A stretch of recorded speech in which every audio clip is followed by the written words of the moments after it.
अस्सलाम वालेकुम दोस्तों, उम्मीद है आप खैरियत से होंगे। मैं होम्यो डॉक्टर ज़हीर, आप देख रहे हैं होम्यो हेल्थ केयर। आज का जो मौजू है बेइरादा पेशाब का निकल जाना या इनकॉन्टिनेंस ऑफ यूरिन जिसे कहा जाता है। इसमें होम्योपैथी की बहुत ही ज़बरदस्त मेडिसिन है।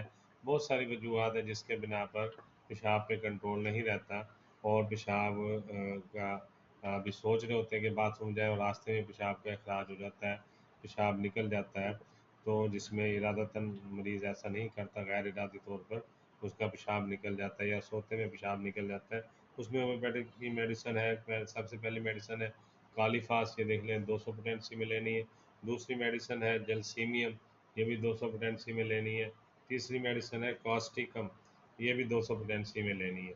इन तीनों को आपस में मिला के 5 कतरे सुबह, 5 दोपहर और 5 शाम में देंगे तो इंशाल्लाह जो बेइरादा पेशाब निकल जाना है, ये वाली तकलीफ़ जो है मरीज़ की बिल्कुल ठीक हो जाएगी।